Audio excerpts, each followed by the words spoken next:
मित्रो नमस्कार. मी प्राध्यापक सुधीर हार्डीकर. हार्डीकर अकाउंटन्सी क्लासेस कोल्हापूर या माझ्या YouTube चॅनलवर आपल्या सर्वांचं स्वागत करतो. मित्रो, अजून जर तुम्ही हार्डीकर अकाउंटन्सी क्लासेस कोल्हापूर या माझ्या YouTube चॅनलला सबस्क्राईब केलं नसेल तर कृपया सबस्क्राईब करा, लाईक करा आणि हे व्हिडिओ जे आहेत ते मित्रांबरोबर शेअर करा. मित्रो, आजचा व्हिडिओ जो आहे तो खास करून मी सिनियर कॉलेजच्या लोकांकरता केलेला विषय आहे मॅनेजमेंट अकाउंटिंग. मॅनेजमेंट अकाउंटिंग बाबत मी पहिल्या भागामध्ये तुम्हाला माहिती दिली होती की मॅनेजमेंट अकाउंटिंग म्हणजे काय असतं, what is the management accounting, त्याच्यानंतर डेफिनेशन्स त्याच्या सांगितलेल्या होत्या. त्याच्यानंतर आणखीन मुद्दा मी एक्सप्लेन केलं होतं की स्कोप ऑफ मॅनेजमेंट अकाउंटिंग, आणि त्याच्यानंतर मी तुम्हाला सांगितलं की difference between financial accounting and management accounting, की मॅनेजमेंट अकाउंटिंग हे फिनान्शियल अकाउंटिंगच्या आधारे केलं जातं. फिनान्शियल अकाउंटिंग पहिली स्टेप असते, मॅनेजमेंट अकाउंटिंग ही पुढची स्टेप असते. तर आता ही माहिती जी आहे ते मागच्या भागामध्ये मी तुम्हाला सांगितलेली होती की मॅनेजमेंट अकाउंटिंग मध्ये काय होतं तर सगळा फोकस जो आहे तो मॅनेजमेंटशी संबंधित असलेल्या समस्या ज्या आहेत त्याच्यावर असतो. फिनान्शियल अकाउंटिंग मध्ये फक्त आम्ही पैसा विचारात घेतो, पण मॅनेजमेंट अकाउंटिंग मध्ये वेगवेगळे सोशल फॅक्टर्स असतात, इकॉनॉमिकल फॅक्टर्स असतात, पॉलिटिकल फॅक्टर्स, सगळे फॅक्टर्स जे आहेत ते विचारात घेतले जातात. याची व्याप्ती खूप मोठ्या प्रमाणामध्ये असते. याच्यामध्ये वेगवेगळे मुद्दे जे आहेत त्याचा समावेश होतो. फिनान्शियल अकाउंटिंग असतं, कॉस्ट अकाउंटिंग असतं, फोरकास्टिंग असतं, statistics, taxation, internal control, office services, interpretation, law and act, वेगवेगळे कायदे देखील विचारात घ्यायला लागतात. इकॉनॉमिक्स, अर्थशास्त्राचे विचार याच्यामध्ये करायला लागतो. त्यामुळे मॅनेजमेंट अकाउंटिंगची व्याप्ती खूप मोठी असते.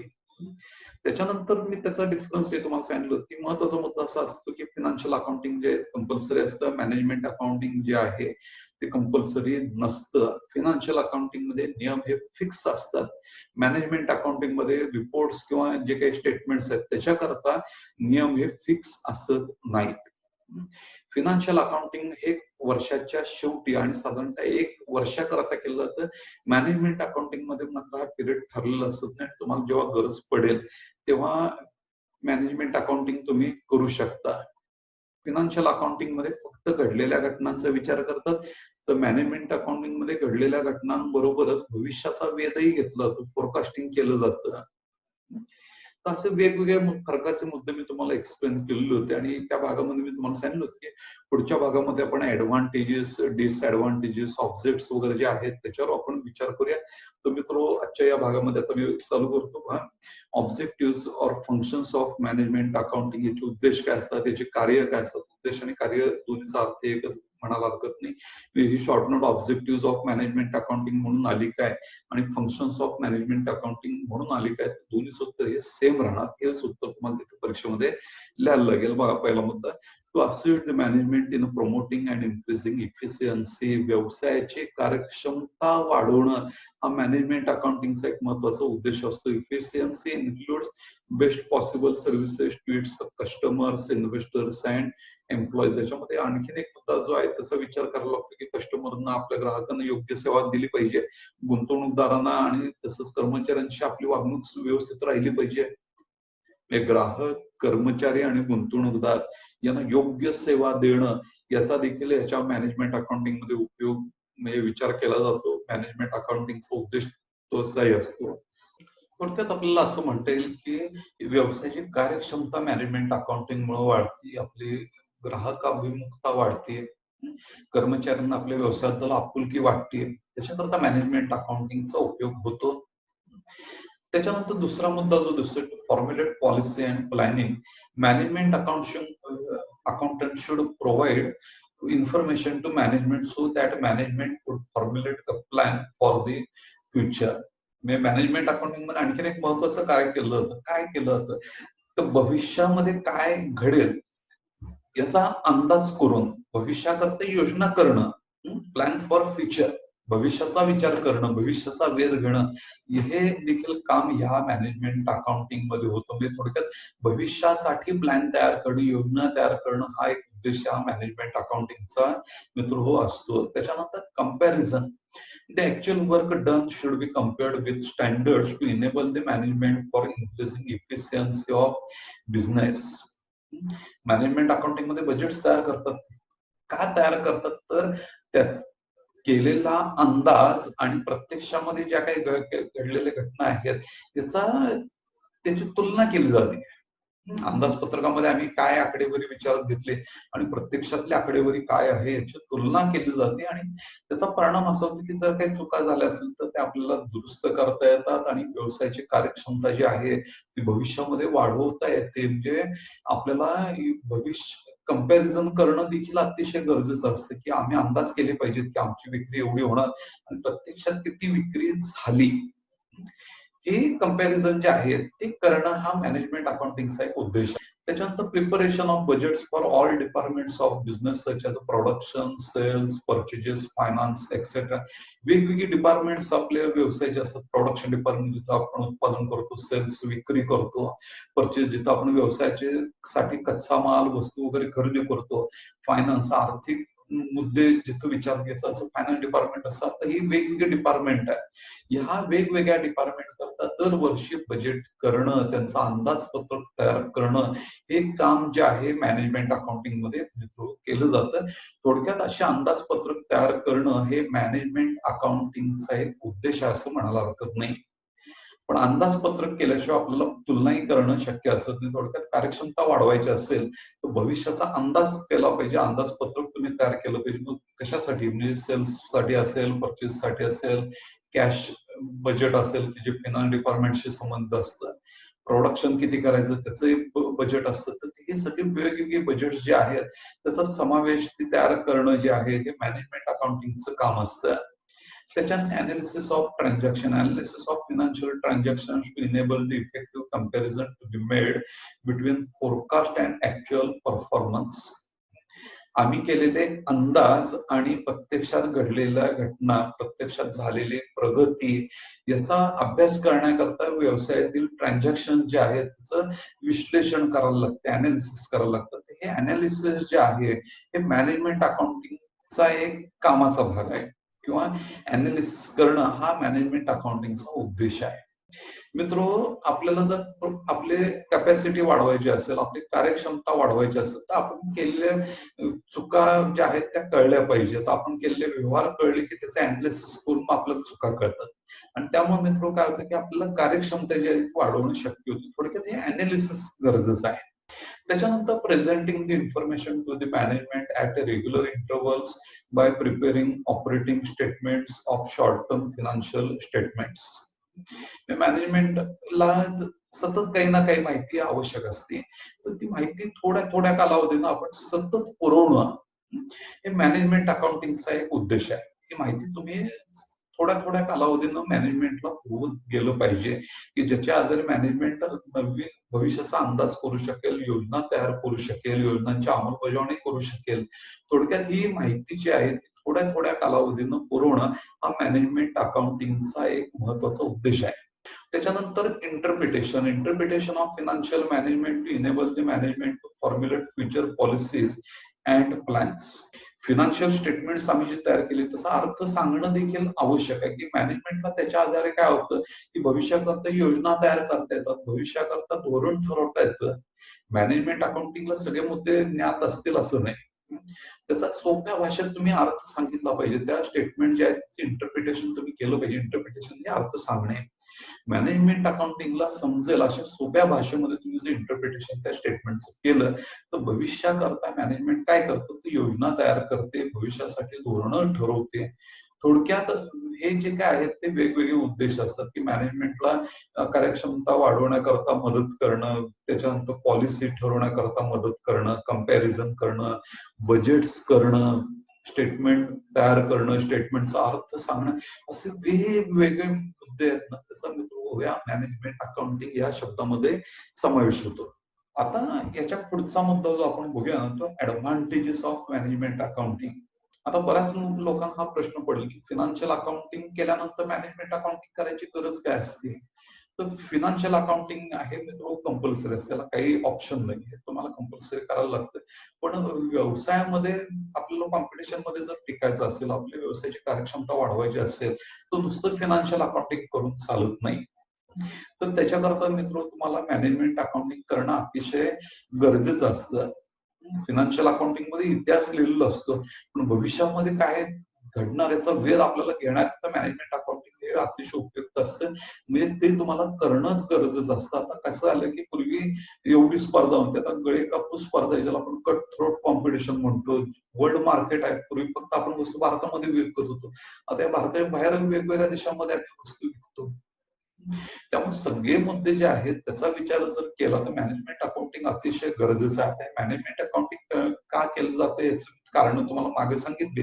आता याचे फायदे काय होतात, ते फायदे जे आहेत ते आपण विचारात घेऊया.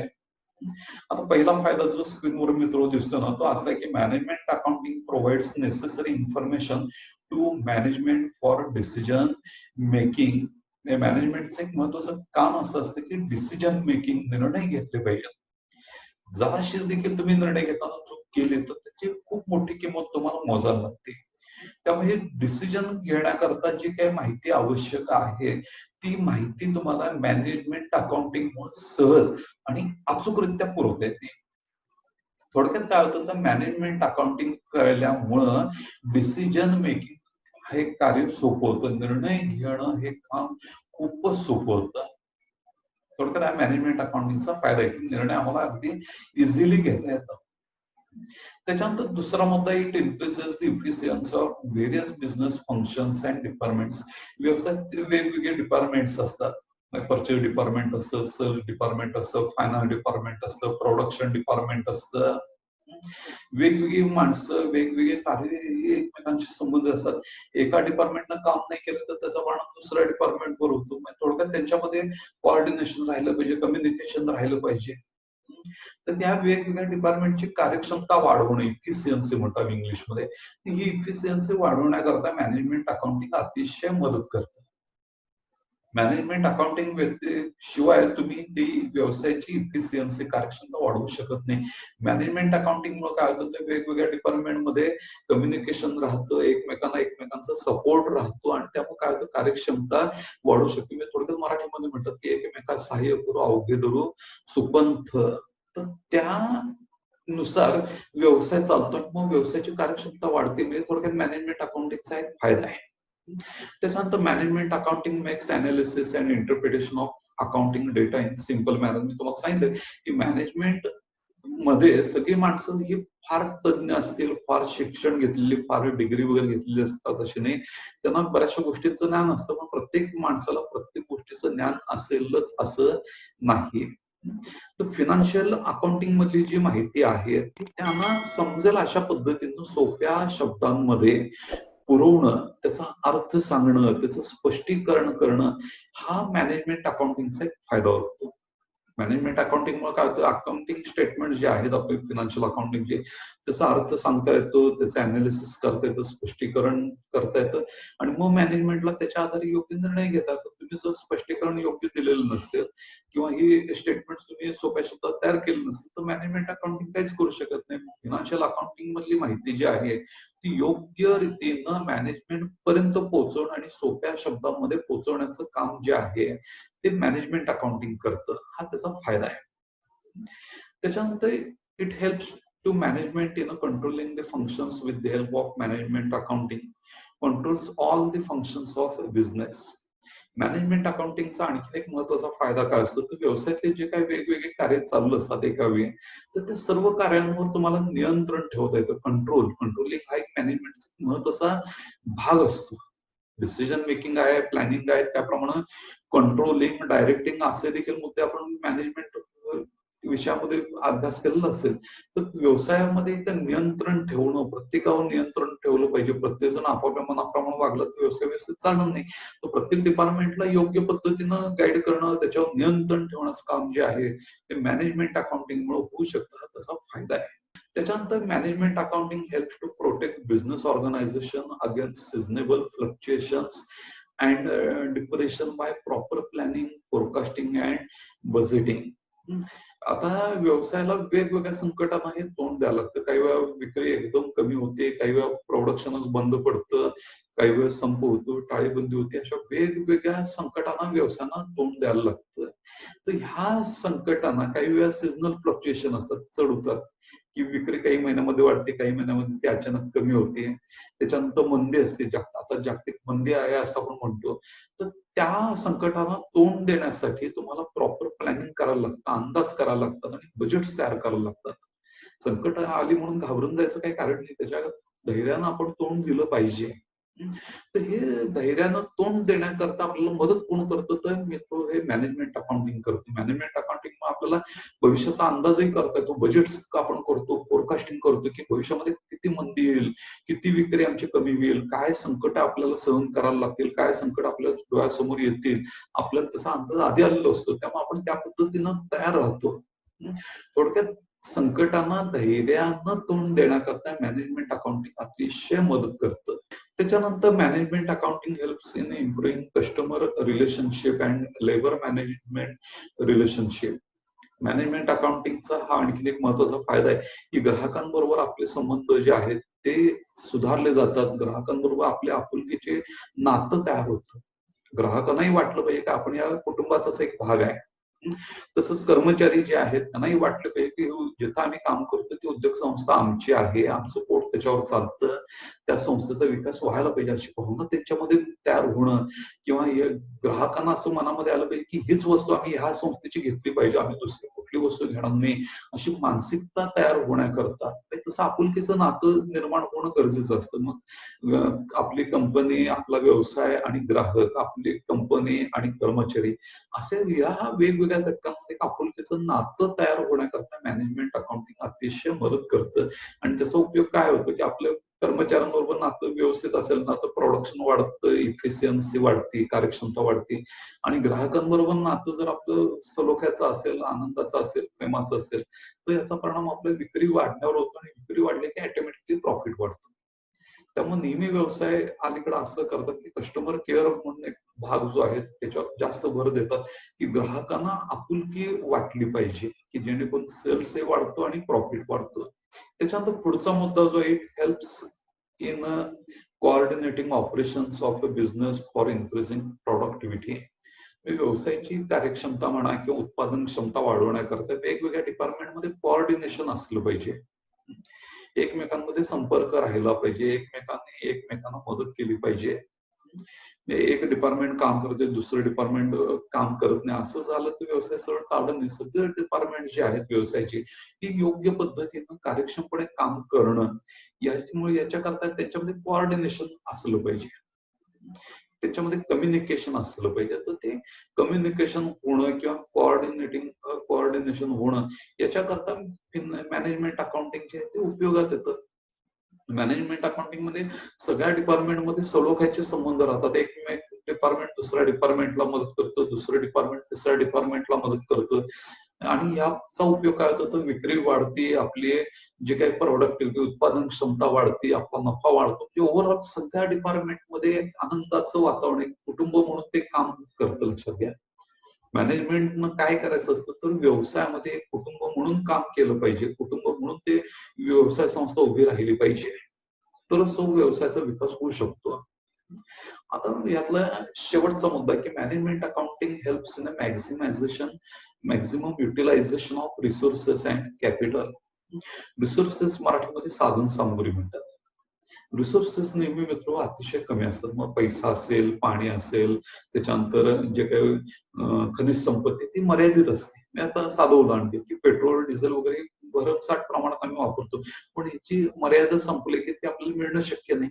थोडक्यात हे नैसर्गिक साधन सामुग्री आहे ती मर्यादित आहे. पाणी कसं असतं, तर मर्यादित असतं. आपण त्याचा वापर योग्य केला पाहिजे.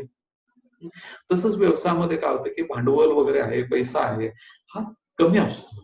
हे रिसोर्सेस आहेत. पैसा हा रिसोर्स म्हणून विचारात घ्यायला लागतो किंवा जे काही साधन सामुग्री आहे, कर्मचारी हे सगळे मर्यादित असतात.